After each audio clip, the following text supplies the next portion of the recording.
അപ്പോൾ നമ്മൾ ലാസ്റ്റ് ക്ലാസ്സിൽ പറഞ്ഞ കാര്യം എന്താണ്? ലാറ്റിൻ അമേരിക്കൻ വിപ്ലവം അല്ലേ? അപ്പോൾ നമ്മൾ ഇന്ന് ചർച്ച ചെയ്യാൻ വേണ്ടി പോകുന്നത് റഷ്യൻ വിപ്ലവമാണ്. ഓക്കെ, അപ്പോൾ നമുക്ക് നേരെ എന്ത് ചെയ്യാം, ക്ലാസ്സിലേക്ക് കടക്കാം. എന്തൊക്കെയാണ് അതിൻ്റെ പോയിന്റുകൾ? അപ്പോൾ അതുമായി ബന്ധപ്പെട്ട് നമുക്ക് ഈ ഒരു പാരഗ്രാഫ് എന്ത് ചെയ്യാം, ആദ്യം ഒന്ന് ചുരുക്കാൻ വേണ്ടി ശ്രമിക്കാം. ഓക്കെ അല്ലേ? നമ്മൾ ഇന്ന് 2 ടോപ്പിക്കാണ് നമ്മൾ മെയിനായിട്ട് പറയാൻ വേണ്ടി പോകുന്നത്. അപ്പോൾ അതിൽ ഒന്നാമതായിട്ട് മാർക്സിസം, അതേപോലെ തന്നെ ബോൾഷെവിക്കുകൾ, മെൻഷെവിക്കുകൾ, ഓക്കെ അല്ലേ? അതേപോലെ തന്നെ എന്താണ് രക്തരൂഷിതമായിട്ടുള്ള ഞായറാഴ്ച. ഇതാണ് നമ്മൾ ഇന്ന് പറയാൻ വേണ്ടി പോകുന്ന ടോപ്പിക്കുകൾ. ഓക്കെ അല്ലേ? അപ്പോൾ നോക്കിയേ, നമ്മൾ ഓൾറെഡി ഫ്രഞ്ച് വിപ്ലവം പഠിച്ചിട്ടുണ്ടല്ലേ? ഫ്രഞ്ച് വിപ്ലവം പഠിക്കുന്ന സമയത്ത് നമുക്കറിയാം ഫ്രാൻസ് ഭരിക്കുന്നത് ആരാണ്? ബൂർബൻ രാജാക്കന്മാരായിരുന്നു. അതേപോലെ തന്നെ അവിടെ ഏറ്റവും കൂടുതലുള്ള ബഹുഭൂരിപക്ഷം വരുന്ന ആൾക്കാരെന്ന് പറയുന്നത് സാധാരണക്കാരല്ലേ, കർഷകരായിരുന്നു എന്നൊക്കെ നമ്മൾ പഠിച്ചിട്ടുണ്ട്. അതേപോലെ റഷ്യ എന്ന് പറയുന്ന രാജ്യം ഭരിക്കുന്നത് സാർ ചക്രവർത്തിമാരാണ് എന്നുള്ള കാര്യം ആദ്യം മനസ്സിലാക്കി വെക്കാം. എന്താണ് സാർ? ഓക്കെ അല്ലേ? Sir ചക്രവർത്തിമാർ, TZAR, sir. ഓക്കെ, നമുക്ക് സാർ എന്ന് പറയാം. സാർ ചക്രവർത്തിമാരാണ് റഷ്യ എന്ന് പറയുന്ന രാജ്യം ഭരിക്കുന്നത്. ഓക്കെ അല്ലേ? ഇനി അവിടെയുള്ള ഏറ്റവും ഭൂരിപക്ഷം വരുന്ന ജനങ്ങൾ ആരായിരുന്നു? അത് തൊഴിലാളികളായിരുന്നു എന്നുള്ള കാര്യം മനസ്സിലാക്കി വെക്കുക. ഓക്കെ അല്ലേ? തൊഴിലാളികൾ. ഈ തൊഴിലാളികൾ റഷ്യയിൽ വളരെ ദുരിതപൂർണമായിട്ടുള്ള ജീവിതമാണ് നയിച്ചിട്ടുള്ളത്. നമ്മളുടെ ഫ്രാൻസിൽ എങ്ങനെയാണോ ഫാർമേഴ്സ് അല്ലെങ്കിൽ കർഷകർ ജീവിതം നയിച്ചിട്ടുള്ളത്, അതേപോലെയുള്ള ദുരിതപൂർണമായിട്ടുള്ള ജീവിതമാണ് റഷ്യയിൽ തൊഴിലാളികളും നയിച്ചിട്ടുള്ളത്. അങ്ങനെയുള്ള തൊഴിലാളികളുടെ ജീവിതത്തെക്കുറിച്ചിട്ട്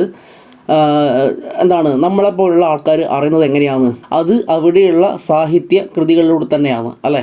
അപ്പോൾ നമുക്കറിയാം എന്താണ് മാക്സിം ഗോർക്കി, ലിയോ ടോൾസ്റ്റോയ്, അതേപോലെ തന്നെ ഇവാൻ തുർഗനോവ്, ആൻഡൺ ചെക്കോവ്, ഇങ്ങനെയുള്ള സാഹിത്യകാരന്മാരുടെ കൃതികളിലൂടെയാണ് പ്രധാനമായിട്ടും തൊഴിലാളികളുടെയും അല്ലെങ്കിൽ സാധാരണക്കാരുടെയൊക്കെ അവസ്ഥ നമ്മൾ എന്ത് ചെയ്യുന്നത്, മനസ്സിലാക്കുന്നത്.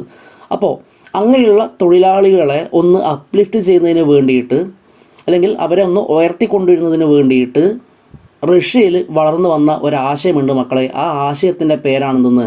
മാർക്സിസം. ഓക്കെ അല്ലേ? എന്താണ് മാർക്സിസം എന്നുള്ളതാണ് ആ ഒരു ആശയത്തിൻ്റെ പേര് എന്നുള്ളത് മനസ്സിലാക്കി വെക്കുക. ഓക്കെ അല്ലേ? ഇനി ഈ മാർക്സിസം എന്ന് പറയുന്ന ആശയം കൊണ്ടുവന്നത് ആരൊക്കെയാണ്? അതാണ് ഞാനിവിടെ താഴെ കൊടുത്തിട്ടുള്ളത്. ആരാണ്? ഒന്നാമത്തെ ആൾ കാൾ മാർക്സ്, രണ്ടാമത്തെ ആൾ ഫ്രെഡറിക് ഏംഗൽസ്. ഇനി ടെക്സ്റ്റിൽ ഇല്ലാത്ത ഒരു കാര്യം ഞാൻ പറയട്ടെ. മാർക്സിസം എന്ന് പറയുന്ന ആശയം പ്രധാനമായിട്ടും കമ്മ്യൂണിസ്റ്റ് മാനിഫെസ്റ്റോ എന്ന് പറയുന്ന പുസ്തകത്തിലാണ് ഉള്ളത്. 1848 കമ്മ്യൂണിസ്റ്റ് മാനിഫെസ്റ്റോ പബ്ലിഷ് ചെയ്യപ്പെടുന്നത്. അപ്പോൾ അതിലെന്തുള്ളത്? മാർക്സിസം എന്ന് പറയുന്ന ആശയമുള്ളത് എന്നുള്ള കാര്യം മനസ്സിലാക്കുക. എന്താണ് മാർക്സിസം എന്ന് പറയുന്ന ആശയം പറയുന്നത്? തൊഴിലാളികളുടെ സർവാധിപത്യം എവിടെ വരണം? ലോകത്തിൽ വരണം എന്നുള്ളതാണ് മാർക്സിസം എന്ന് പറയുന്ന ആശയത്തിന് ഏറ്റവും ബേസിക് ഉള്ള ഒരു പ്രിൻസിപ്പിൾ എന്ന് പറയുന്നത്. ഇത്ര പോലെ കാര്യങ്ങൾ മനസ്സിലായില്ലേ? അപ്പോൾ സാർ ചക്രവർത്തിമാരാണ് റഷ്യ ഭരിക്കുന്നത്, തൊഴിലാളികളാണ് ഏറ്റവും കൂടുതലുള്ളത്. വളർന്നു വന്ന ആശയം മാർക്സിസം, കൊണ്ടുവന്ന ആൾക്കാർ കാൾ മാർക്സും ഫ്രെഡറിക് ഏംഗൽസും. ഓക്കെ അല്ലേ? ഇനി ഈ മാർക്സിസത്തിനെ ബേസ് ചെയ്തുകൊണ്ട് റഷ്യയിൽ ഒരു പാർട്ടി ഈ ഒരു സമയത്ത് ഉയർന്നു വരാൻ കാരണമായി. ആ പാർട്ടിയുടെ പേരാണ് നമ്മൾ ഇനി പറയാൻ വേണ്ടി പോകുന്നത് social democratic workers party. Okay അല്ലേ? ഞാനിവിടെ SDWP എന്നൊക്കെ എഴുതും. നിങ്ങൾ അങ്ങനെ എഴുതാൻ വേണ്ടി പാടില്ല, അങ്ങനെ പഠിക്കാൻ വേണ്ടി പാടില്ല. എങ്ങനെ തന്നെ പഠിക്കുക? സോഷ്യൽ ഡെമോക്രാറ്റിക് വർക്കേഴ്സ് പാർട്ടി എന്ന് തന്നെ പഠിക്കണം. ഓക്കെ അല്ലേ? ഇനി ഈ സോഷ്യൽ ഡെമോക്രാറ്റിക് വർക്കേഴ്സ് പാർട്ടി പിന്നീട് 2 പിരിഞ്ഞു. ഓക്കെ അല്ലേ? മാർക്സിസം ബേസ് ചെയ്തിട്ടുള്ള സോഷ്യൽ ഡെമോക്രാറ്റിക് വർക്കേഴ്സ് പാർട്ടി പിന്നീട് 2 പിരിഞ്ഞു അല്ലേ? ഏതൊക്കെയാണ്? ഒന്നാമതായിട്ട് ബോൾഷെവിക്കുകൾ. എന്താണ്? ബോൾഷെവിക്കുകൾ എന്നും മെൻഷെവിക്കുകൾ എന്നും. ഓക്കെ അല്ലേ? ബോൾഷെവിക്കുകളെന്നും മെൻഷെവിക്കുകളെന്നും സോഷ്യൽ ഡെമോക്രാറ്റിക് വർക്കേഴ്സ് പാർട്ടി 2 പിരിഞ്ഞു. ഇനി ബോൾഷെവിക്കുകളുടെ നേതാക്കന്മാരാരാണ്? അതേപോലെ തന്നെ മെൻഷെവിക്കിൻ്റെ നേതാവ് ആരാണ്? അതാണ് നമ്മളിനി പറയാൻ വേണ്ടി പോകുന്നത്.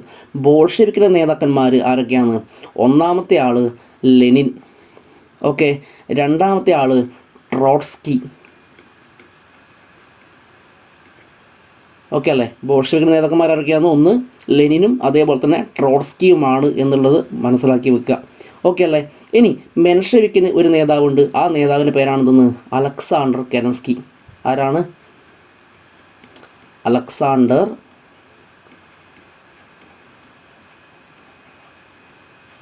Alexander Kerensky. ഈ പേരുകളൊന്നും ഒരു കാരണവശാലും മറക്കാൻ വേണ്ടി പാടില്ല. എന്താണ്, വരും ക്ലാസ്സുകളിൽ ഇവരെയൊക്കെ നമുക്ക് ആവശ്യമുണ്ട്. ഓക്കെ അല്ലേ? അപ്പോൾ സോഷ്യൽ ഡെമോക്രാറ്റിക് വർക്കേഴ്സ് പാർട്ടി അല്ലെ, മാർക്സിസം ബേസ് ആയിട്ടുള്ള സോഷ്യൽ ഡെമോക്രാറ്റിക് വർക്കേഴ്സ് പാർട്ടി രണ്ടായിട്ട് പിരിയുന്നു. ബോൾഷെവിക്കുകളെന്നും മെൻഷെവിക്കുകളെന്നും. ബോൾഷെവിക്ക് എന്ന് പറഞ്ഞാൽ അല്ലേ ഭൂരിപക്ഷമാണെന്നുള്ള കാര്യം മനസ്സിലാക്കി വെക്കുക. അല്ലേ ഭൂരിപക്ഷമാണെന്നുള്ള കാര്യം മനസ്സിലാക്കി വെക്കുക. മെജോറിറ്റി വരുന്ന ആൾക്കാരാണെന്ന് ബോൾഷെവിക്കുകൾ. അതേപോലെ തന്നെ മെൻഷെവിക്ക് അതിന് നേരെ ഓപ്പോസിറ്റ് ആയിരിക്കും. എന്താണ്, ന്യൂനപക്ഷമായിരിക്കും ആര്? മെൻഷെവിക്കുകൾ. ബോൾഷെവിക്ക് നേതാക്കന്മാരൊക്കെയാണ്?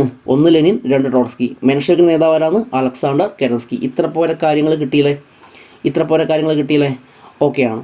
ഇനി നമ്മൾ നെക്സ്റ്റ് പറയാൻ വേണ്ടി പോകുന്നത് ചെറിയൊരു ടോപ്പിക്ക്. എന്താണ് രക്തരൂഷിതമായ ഞായറാഴ്ച എന്നുള്ള ടോപ്പിക്കാണ് നമ്മൾ ഇനി പറയാൻ വേണ്ടി പോകുന്നത്. ഓക്കെ അല്ലേ? നോക്കുക, എന്താ രക്തരൂഷിതമായ ഞായറാഴ്ച? 1905 റഷ്യയും ജപ്പാനും തമ്മിൽ യുദ്ധം നടക്കുന്നു. അതിൽ ആര് പരാജയപ്പെട്ടു? റഷ്യ അങ്ങ് പരാജയപ്പെട്ടു. ഓക്കെ അല്ലേ? 1905 റഷ്യയും ജപ്പാനും തമ്മിൽ യുദ്ധം നടക്കുന്നു. അതിൽ ആര് പരാജയപ്പെട്ടു? റഷ്യ പരാജയപ്പെട്ടു. ഓക്കെ അല്ലേ? സ്വാഭാവികമായിട്ടും ഒരു രാജ്യത്ത് യുദ്ധമുണ്ടാകുമ്പോൾ ആ രാജ്യത്ത് പല പ്രശ്നങ്ങളുണ്ടാവും അല്ലേ? സാമ്പത്തികമായിട്ടുള്ള പ്രതിസന്ധികളും കാര്യങ്ങളും എന്ത് ചെയ്യും? രൂക്ഷമാവും അല്ലേ? തൊഴിലില്ലായ്മ ഉണ്ടാവും, ദാരിദ്ര്യമുണ്ടാവും, ഇങ്ങനെയുള്ള കാര്യങ്ങളൊക്കെ ഉണ്ടാവും. അപ്പോൾ ഇതിൻ്റെ ഭാഗമായിട്ട് രാഷ്ട്രീയ അവകാശങ്ങളും സാമ്പത്തിക പരിഷ്കാരങ്ങളും ആവശ്യപ്പെട്ടുകൊണ്ട് തൊഴിലാളികൾ പെട്രോഗ്രാഡ് എന്ന സ്ഥലത്തേക്ക് എന്ത് ചെയ്തു? 1905 ജനുവരി 9 പ്രകടനം നടത്തി. ഓക്കെ അല്ലേ? ഒന്നും കൂടി പറയാം. 1905 റഷ്യയും ജപ്പാനും തമ്മിൽ യുദ്ധമുണ്ടാകുന്നു. അതിൽ ആര് പരാജയപ്പെടുന്നു? റഷ്യ പരാജയപ്പെടുന്നു. തുടർന്ന് ജനങ്ങൾ എന്ത് ചെയ്യുന്നു? രാഷ്ട്രീയ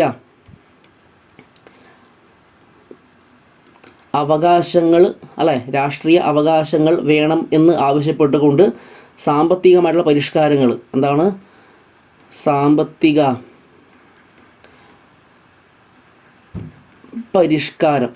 സാമ്പത്തിക പരിഷ്കാരങ്ങളും ആവശ്യപ്പെട്ടുകൊണ്ട് എങ്ങോട്ടേക്ക് മാർച്ച് സംഘടിപ്പിക്കുന്നു? പെട്രോഗ്രാഡിലേക്ക് മാർച്ച് സംഘടിപ്പിക്കുന്നു. എന്താണ് ഈ പെട്രോഗ്രാഡിൻ്റെ പ്രത്യേകത? പെട്രോഗ്രാഡിലാണ് ആരുള്ളത്? സാർ ചക്രവർത്തിമാരുടെ കൊട്ടാരമുള്ളത്. അപ്പോൾ അങ്ങനെയുള്ള പെട്രോഗ്രാഡിലേക്ക് ജനങ്ങൾ എന്ത് ചെയ്യുന്നു? ഒരു മാർച്ച് സംഘടിപ്പിക്കുന്നു. ഓക്കെ, അപ്പോൾ നിങ്ങൾ നോക്കിയേ, പെട്രോഗ്രാഡിലേക്ക് അല്ലെങ്കിൽ രാജാവിൻ്റെ ആ ഒരു ആസ്ഥാനത്തേക്ക് ജനങ്ങൾ ഇരച്ച് പോകുമ്പോൾ സ്വാഭാവികമായിട്ടും അതെന്ത് ചെയ്യും? തടയപ്പെടും അല്ലേ? ആ രീതിയിൽ നോക്കുമ്പോൾ 1905 ജനുവരി 9 ആണ് പെട്രോഗ്രാഡിലേക്ക് ആൾക്കാർ പോകുന്നത്. അതിനെ സൈന്യം എന്ത് ചെയ്യും? നേരിടും അല്ലേ?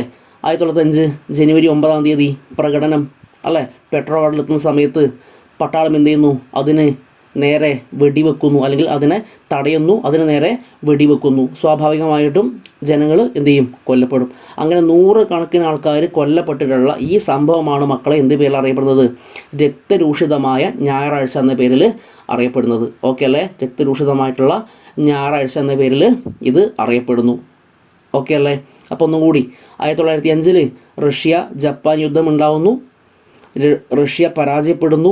രാഷ്ട്രീയ അവകാശവും സാമ്പത്തിക പരിഷ്കാരവും ആവശ്യപ്പെട്ടുകൊണ്ട് ജനങ്ങൾ പെട്രോഗ്രാഡിലേക്ക് പോകുന്നു അല്ലേ? പെട്രോഗ്രാഡ് എത്തുന്ന സമയത്ത് സൈന്യം അതിനെ നേരിടുന്നു, ഫയർ ചെയ്യുന്നു അല്ലേ? വെടിവെക്കുന്നു. അതിൽ 100 കണക്കിന് ആൾക്കാർ കൊല്ലപ്പെടുന്നു. ഏത് ദിവസം? 1905 ജനുവരി 9 അതൊരു ഞായറാഴ്ചയായിരുന്നു. അതുകൊണ്ട് ഇതെന്ത് പേരിൽ അറിയപ്പെടുന്നു? രക്തരൂഷിതമായ ഞായറാഴ്ച എന്ന പേരിൽ അറിയപ്പെടുന്നു. നിങ്ങളിവിടെ നോക്കുമ്പോൾ എന്തെങ്കിലും പ്രശ്നം കാണുന്നുണ്ടോ? 1905 റഷ്യ ജപ്പാൻ യുദ്ധം ഉണ്ടാകുന്നത്. 1905 ജനുവരി 9 രക്തരൂഷിതമായ ഞായറാഴ്ച ഉണ്ടാകുന്നു. എല്ലാം അല്ലേ പെട്ടെന്നുണ്ടായ പോലെയല്ലേ? മനസ്സിലാക്കി വെക്കേണ്ട കാര്യം, റഷ്യയും ജപ്പാനും തമ്മിൽ യുദ്ധം നടക്കുന്ന എപ്പോഴാണ് മക്കളെ?